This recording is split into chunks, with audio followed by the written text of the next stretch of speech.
Eleanor Hayes attended her husband's funeral on November 12th. By February 3rd, she was frozen behind a dumpster, abandoned by the man who'd promised to take care of Mom. Her son-in-law, Richard Novak, had told the family she'd moved to Arizona. He'd told the neighbors she was in assisted living. He'd told Eleanor she was worthless. And then he'd left her in the cold with nothing but the wedding ring she refused to take off. When biker Marcus Stone found her, she whispered 5 words that would change everything. "He's waiting for me to die." And those words would mobilize an army in leather to prove that nobody waits alone. This is Eleanor's story. And if you believe our elders deserve dignity and protection, I'd be grateful if you take a moment to subscribe, like this video, and share it with someone who needs to hear it. Your support helps stories like Eleanor's reach the people who need them most. Now, let me tell you how one stopped motorcycle changed everything. Marcus Stone didn't plan to be a hero that morning. He just needed coffee. The Pinewood rest stop on Highway 287 looked ordinary enough at 4:47 a.m. The kind of place where long-haul truckers and early risers stopped without thinking twice. Granite, as his brothers called him, pulled his Harley into the lot, the engine's rumble cutting through the pre-dawn silence. The temperature had dropped to 19 degrees, but the wind made it feel like 8. He'd ridden in worse. That's when he heard it. Tap, tap, tap. Faint, rhythmic, like someone knocking on a door that wouldn't open. Granite paused, his hand on the coffee shop entrance, listening. The sound came again, weaker this time, from somewhere behind the building. He followed it around the corner, past the dumpsters, into the alley where the sodium lights barely reached. What he found stopped his heart. Eleanor Hayes was collapsed against the brick wall, her silver hair crusted with frost, her lips the color of old bruises. She wore nothing but a thin nightgown under a cardigan, one slipper on, the other foot bare and purple. Her breath came in short, shallow gasps, each exhale a ghost in the freezing air. In her trembling hand, she clutched a set of military dog tags. Granite dropped to his knees, his fingers finding her neck. The pulse was there, barely, slow, and fading like a drumbeat growing distant. Her skin felt like touching ice. "Ma'am," he said, his voice steady despite the panic rising in his chest. "I'm here. Stay with me. What's your name?" Eleanor's eyes fluttered open, unfocused, dark with exhaustion and fear. "Eleanor," she whispered. "Cold." He said he'd come back. Granite shrugged off his leather jacket and wrapped it around her shoulders, then pulled out his phone. 911. "What's your emergency?" "Female, elderly, severe hypothermia, unresponsive area behind Pinewood rest stop, Highway 287. You check her pockets. Nothing. No ID. No phone. No wallet." What Granite didn't know was that Eleanor had been there for 11 hours. But Eleanor wasn't just cold. She was trapped in a nightmare that started the day she buried her husband. The ambulance arrived at 4:56 a.m., red lights painting the snow in urgent strokes. Paula Chun, the lead EMT, had seen enough in her 20 years to recognize when someone had been left to die. She pressed the thermometer under Eleanor's tongue and watched the numbers climb with agonizing slowness. 91.2 degrees Fahrenheit. Her heart rate hovered at 48 beats per minute, each one a struggle. Blood pressure, 88/52. Paula looked at Granite, her expression grim. "You saved her life," she said quietly. 10 more minutes, and her heart would have stopped. Inside the ambulance, wrapped in warming blankets that crinkled like whispers, Eleanor's eyes began to focus. The confusion cleared just enough for the truth to surface.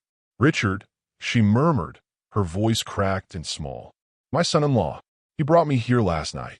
Granite leaned closer, his hand steady on the gurney rail. "When was that, Eleanor?" She blinked slowly, trying to remember. "He said, 'Wait here, I'm getting gas.' That was at 5:30 in the evening, 11 hours ago." Granite felt the anger coil in his chest, cold and deliberate. "Do you have his number?" Eleanor's fingers found the dog tags again, tracing the engraved letters like reading Braille. "He took my phone," she whispered. "He said I don't need it anymore." The word "anymore" hung in the air like a confession. Paula caught Granite's eye and tilted her head toward the back doors. Outside, under the harsh parking lot lights, She showed him Eleanor's wrists. Bruising, purple and yellow, the shape of fingers pressed too hard. "This isn't an accident," Paulus said. "This is abandonment. Someone wanted her out of the way." Eleanor clutched those dog tags like a drowning woman holds driftwood. The inscription read James R. Hayes, USMC, 1952 to 2024. Her husband had died 3 months ago. "Jim would know what to do," she whispered. "If you believe elder abuse is real abuse, leave a comment that says I stand with Eleanor, because what comes next will make your blood boil." At the hospital, a social worker named James Teller would discover that Eleanor Hayes had been legally dead for 6 weeks. At Mercy General Hospital, emergency bay 4 hummed with the quiet efficiency of early morning shifts. Dr. Anita Okoye worked methodically to stabilize Eleanor's core temperature, while social worker James Teller sat at a computer terminal nearby, his fingers moving across the keyboard with practiced ease. Granite hadn't left Eleanor's side. She'd asked him not to, her voice small and frightened. "Please don't leave me alone." So he stayed, this leather-clad stranger who'd become her lifeline in the span of an hour. James typed Eleanor's name into the state database. What appeared on the screen made his breath catch. He leaned closer, scrolling through the document, then turned to Granite with an expression somewhere between disbelief and rage. "Eleanor Hayes," he said slowly, "has a death certificate on file. Filed January 8th, 2025. Cause of death, natural causes, heart failure. Signed by Richard Novak, listed as primary caregiver. Body disposition, cremated, ashes scattered." Granite stood so fast his chair scraped across the linoleum. "She's right here." James nodded, his jaw tight.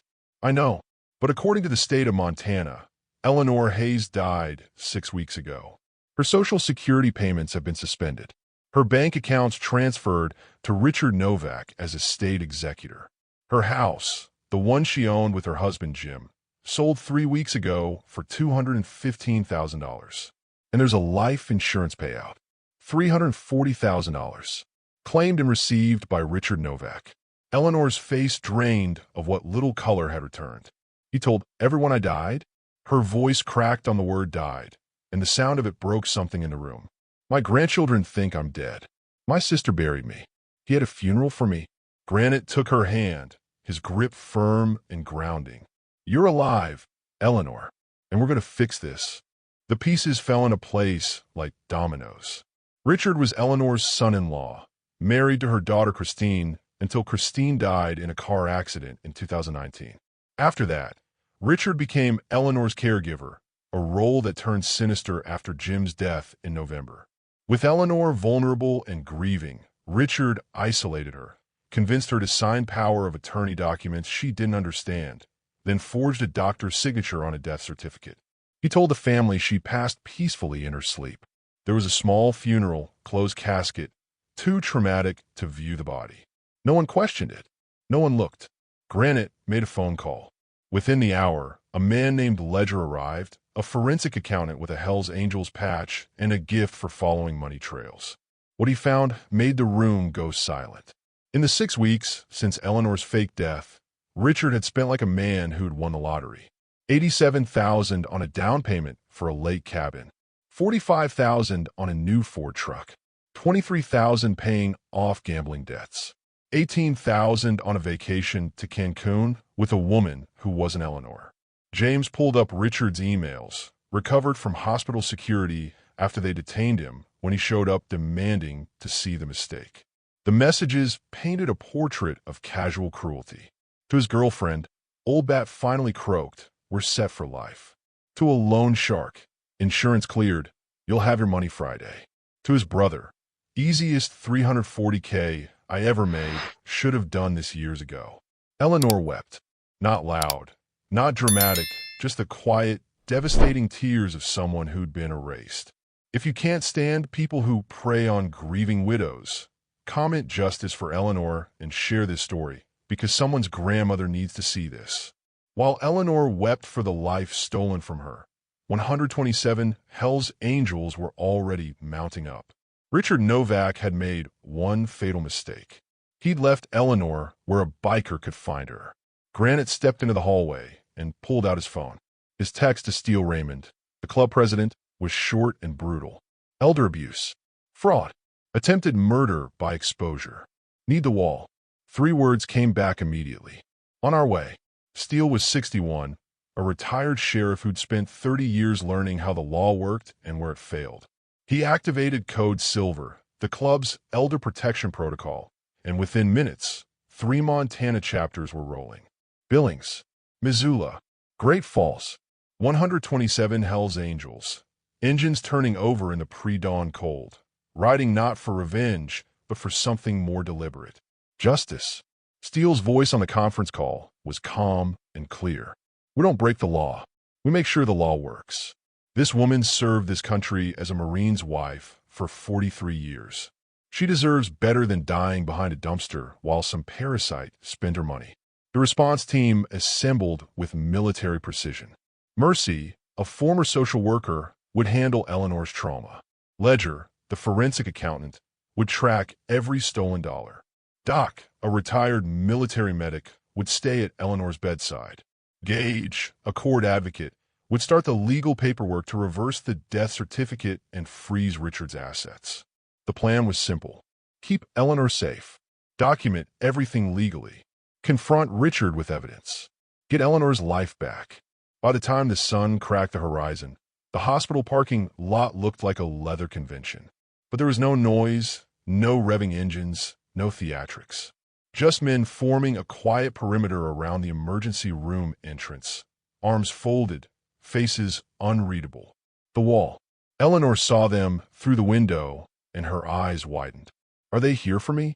Granite shook his head. They're here for you. You're family now. Eleanor's lip trembled. I don't have family anymore. Mercy sat down beside her and took her hand. You do now, sweetheart.